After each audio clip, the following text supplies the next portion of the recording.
दोस्तों एक जमाना था जब मिडिल क्लास फैमिली में स्कूटर का होना बहुत ही प्राउड फील कराता था, लेकिन 90s का दौर आते आते बाइक्स ने स्कूटर्स की जगह लेना शुरू कर दिया। भारत में सबसे पहले जिस मोटरसाइकिल का क्रेज सबके सर पर सवार था वो थी हीरो होंडा। अगर आप भी 90s बॉर्न हैं तो आपने भी इन बाइक्स का क्रेज जरूर देखा होगा। हीरो होंडा दो अलग अलग कंपनीज हीरो और होंडा के मिलने से बनी थी, जिसे इतनी पॉपुलैरिटी मिली कि 2001 में ये वर्ल्ड की लार्जेस्ट टू व्हीलर कंपनी बन गई। उस वक्त की बात करें जब हीरो और होंडा दोनों मिलकर काम कर रहे थे, तब इन्होंने इंडियन टू व्हीलर मार्केट का 50% से भी ज्यादा मार्केट शेयर कैप्चर कर रखा था। लेकिन धीरे धीरे इस ज्वाइंट वेंचर में दरारें पड़ने लगी और आखिरकार 2010 में हीरो ग्रुप और होंडा मोटर्स अलग हो गए। क्या आपने कभी सोचा है कि एक साइकिल बनाने वाली कंपनी हीरो ग्रुप के पास इतनी हिम्मत कहां से आई कि उसने दुनिया के सबसे फेमस बाइक मैन्युफैक्चरर से अपने नाते तोड़ लिए? कुछ लोगों का मानना है कि इस अलगाव की असली वजह होंडा की तरफ से मिलने वाला धोखा था, लेकिन असल कहानी कुछ और ही है। हीरो ग्रुप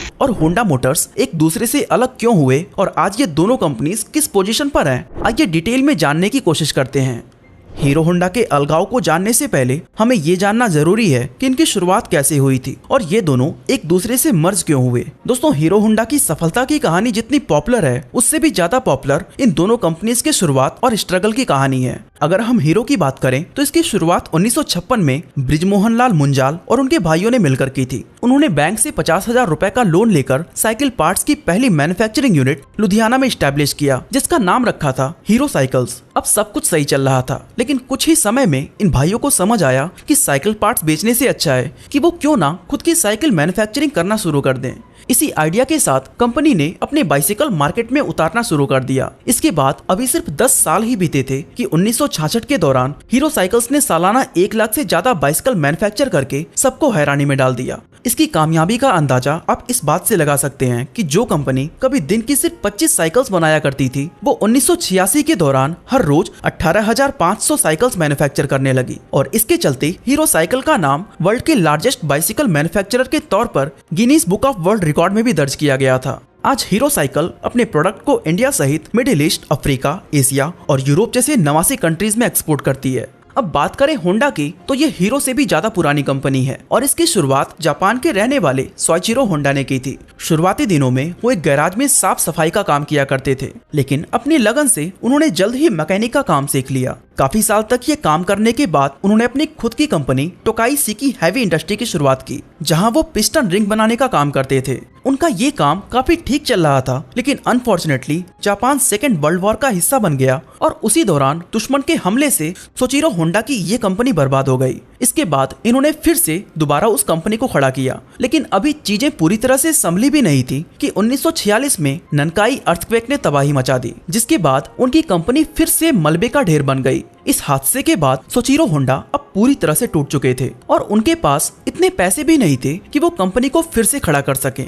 थोड़े समय बाद इन्होंने फैक्ट्री के एसेट्स टोयोटा कंपनी को 4,50,000 येन में बेच दिया और अक्टूबर 1946 में उन पैसों से होंडा टेक्निकल रिसर्च इंस्टीट्यूट की स्थापना की। उसी दौरान उन्होंने देखा कि सेकेंड वर्ल्ड वॉर में मिली हार और भूकंप की वजह से जापान में इतनी गरीबी आ गई है कि लोग पैदल चलने पर मजबूर हो गए हैं। यहीं से उनके दिमाग में एक आइडिया आया कि क्यों ना साइकिल में एक छोटा सा इंजन जोड़ दिया जाए। उनका ये आइडिया काम कर गया और कुछ ही समय के अंदर उनकी सस्ती बाइक की डिमांड बहुत ही ज्यादा बढ़ गई।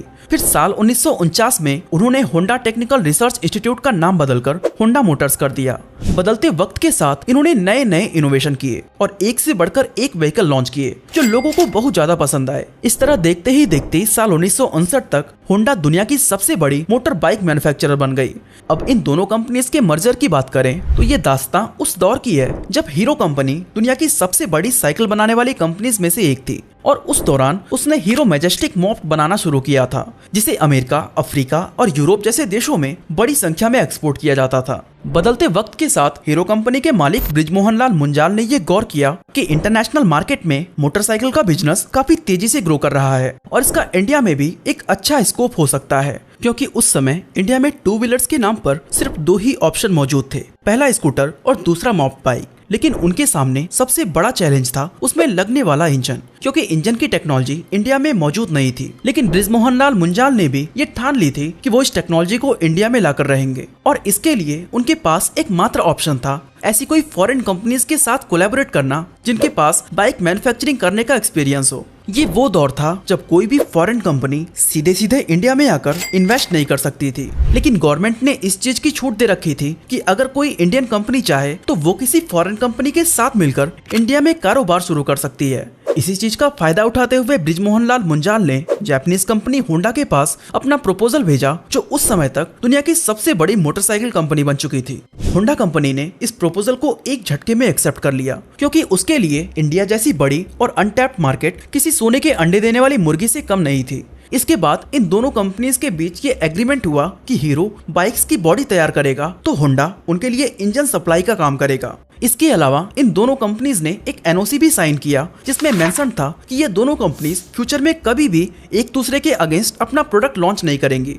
इस डील से दोनों ही कंपनीज खुश थी, क्योंकि हीरो को इंजन मिल रहा था तो होंडा को इंडियन मार्केट। बस फिर क्या था, बिना किसी देरी के हीरो होंडा का पहला प्लांट हरियाणा में लगा दिया गया और कंपनी ने साल 1985 में अपनी पहली बाइक CD100 को मार्केट में लॉन्च कर दिया। इसके लॉन्च होते ही ये बहुत ही ज्यादा पॉपुलर हो गई, और इसके पॉपुलैरिटी के पीछे 3 मेजर रीजंस थे, जिसमें पहला ये था कि टू व्हीलर के तौर पर मोटरसाइकिल का ये कॉन्सेप्ट लोगों को खूब पसंद आ रहा था। दूसरा रीजन था बाइक का माइलेज, क्योंकि उस समय स्कूटर्स के मुकाबले हीरो होंडा की बाइक्स काफी ज्यादा माइलेज देती थी, जिससे लोगों का फ्यूल कॉस्ट कम हो गया। इवन कंपनी ने इस बाइक को एक टैगलाइन भी दी थी, फिल इट, सट इट एंड फॉरगेट इट, यानी कि पेट्रोल भरिए, टंकी को बंद करिए और भूल जाइए। ये टैगलाइन उस दौर में खूब ज्यादा पॉपुलर हुई थी। थर्ड रीजन की बात करें तो वो था बाइक का प्राइस। इस मोटरसाइकिल को बहुत ही अफोर्डेबल प्राइस पर लॉन्च किया गया था, क्योंकि ये कंपनी मिडिल क्लास फैमिलीज या यूं कहें वर्किंग क्लास को टारगेट करना चाहती थी, और इस स्ट्रैटेजी की वजह से बीतते वक्त के साथ इनकी सेल्स में कई गुना ज्यादा उछाल आता गया। पहली बाइक की सक्सेस के बाद हीरो होंडा ने साल 1986 में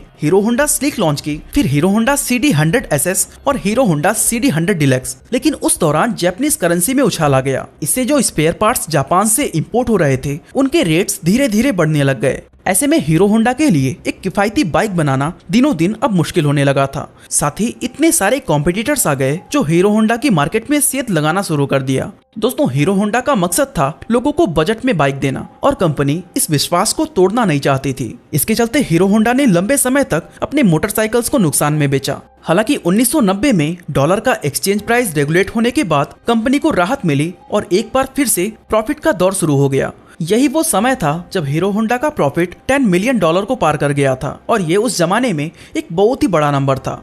थोड़ा और समय गुजरा तो हीरो होंडा ने अपनी बाइक्स को किस्त पर देना शुरू कर दिया, जिससे और भी ज्यादा कस्टमर्स जुड़ने लगे, और देखते ही देखते ये बाइक हर घर की शान बन गई। अब दोस्तों, यहाँ तक देखें तो इंडियन मार्केट में हीरो होंडा का कारोबार बहुत ही अच्छा चल रहा था, और इसे देखकर शायद ही कोई अंदाजा लगा सकता था कि इन दोनों कंपनीज के बीच कोई विवाद चल रहा है। लेकिन कंपनी की इंटरनल सिचुएशन बहुत ही ज्यादा मतभेदों से भरी हुई थी। एक्चुअली प्रॉब्लम तब शुरू हुई जब हीरो होंडा की बाइक्स दूसरे देशों में बेचने की बात रखी गई। दोस्तों, होंडा मोटर्स पहले से ही काफी पुरानी और दुनिया की जानी मानी कंपनी थी, जो रशिया, अमेरिका और इन जैसी कई सारे डेवलप कंट्रीज में अपनी बाइक्स को एक्सपोर्ट कर रही थी। लेकिन जब हीरो होंडा की बाइक्स को उस मार्केट में उतारने की बात की गई तो होंडा मोटर्स इसके बिल्कुल खिलाफ हो गया, क्योंकि उसको डर लगने लगा था कि अगर वहाँ ये बाइक सेल किए गए तो होंडा की मार्केट खराब हो सकती है। ऐसे में होंडा कंपनी चाहती थी कि हीरो होंडा इंडिया के अलावा सिर्फ नेपाल, भूटान और बांग्लादेश जैसे पड़ोसी देशों तक ही लिमिटेड रहे। इस मतभेद का नतीजा ये हुआ कि दोनों कंपनीज के रिलेशंस खराब होने लगे और कई तरह के इंटरनल इश्यूज भी डेवलप हो गए।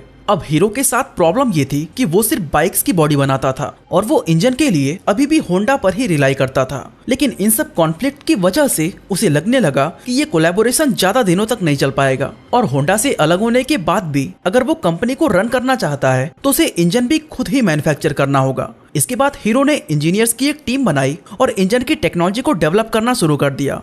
ये चीज होंडा को बिल्कुल भी पसंद नहीं आई और दोनों के बीच कॉन्फ्लिक्ट और भी ज्यादा बढ़ गया। इनके बीच और भी कई सारे मतभेद थे, जैसे कि हीरो होंडा की बाइक्स को डेवलप्ड कंट्रीज में सेल करने के लिए होंडा हीरो से बहुत ज्यादा रॉयल्टीज की डिमांड करने लगा। इसके अलावा इन्होंने कोलैबोरेशन के टाइम एक एनओसी साइन किया था कि ये एक दूसरे के मुकाबले बाइक को लॉन्च नहीं करेंगे। लेकिन होंडा ने इस एग्रीमेंट को नजरअंदाज करते हुए साल 1999 में इंडिया के अंदर अपनी एक सेपरेट कंपनी स्टार्ट कर दी, जिसका नाम था Honda motorcycle and scooter India private limited.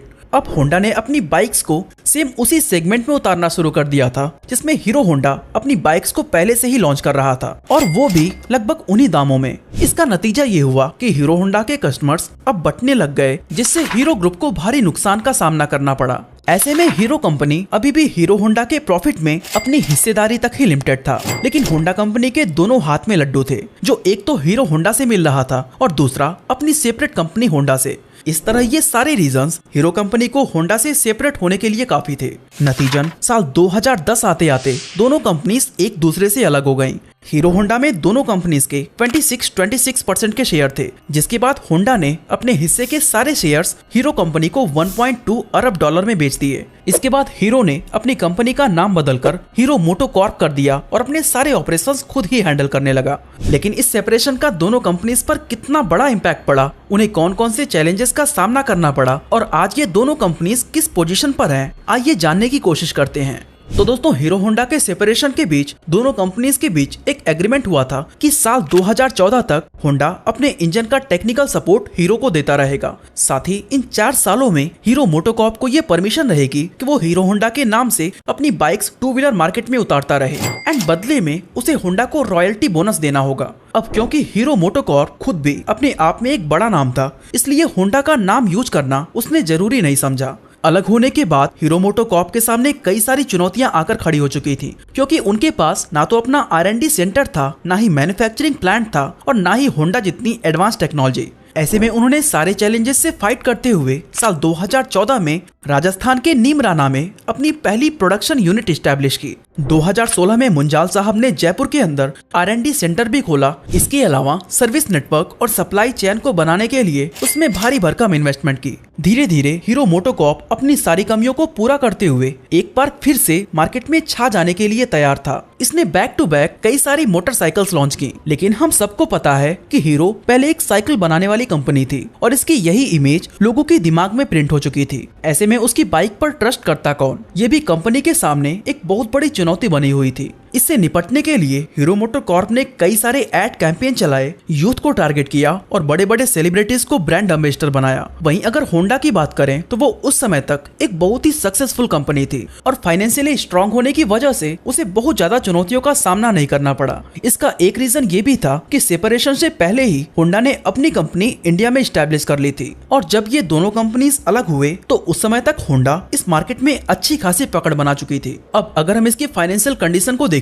तो बहुत ही हैरान करने वाला डेटा सामने आता है, क्योंकि 2011 में जहां होंडा की नेट वर्थ $55 बिलियन थी, वो 2023 में घटकर $45 बिलियन पर आ गई है। लेकिन हीरो मोटोकॉर्प की बात करें तो 2011 में इसकी नेट वर्थ $7 बिलियन थी, जो अब 2023 में बढ़कर $7.5 बिलियन हो गई है। अगर हम उस वक्त की बात करें जब हीरो और होंडा दोनों मिलकर काम कर रहे थे, तब इन्होंने इंडियन 2 व्हीलर मार्केट का 50% से भी ज्यादा शेयर कैप्चर कर रखा था। लेकिन आज होंडा के पास केवल 25% मार्केट शेयर है, तो वहीं हीरो ने 35% ऑफ 2 व्हीलर मार्केट अपने नाम कर रखा है। पिछले साल 2022 में हीरो मोटोकॉर्प 53 लाख 2 व्हीलर्स को बेचकर इंडिया की सबसे बड़ी 2 व्हीलर कंपनी बन चुकी है। वहीं होंडा इस लिस्ट में सेकंड पोजीशन पर आती है, क्योंकि इसने 2022 में 40 लाख 2 व्हीलर्स बेचे थे। जब ये दोनों कंपनी साथ में थी तो ये अराउंड 6000 लोगों को रोजगार दे रही थी, लेकिन आज हीरो अकेले ही 8600 से भी ज्यादा लोगों के रोजगार का सहारा बनी है। इनके 2 व्हीलर्स की क्वालिटी का अंदाजा आप इस बात से लगा सकते हैं कि 2019 में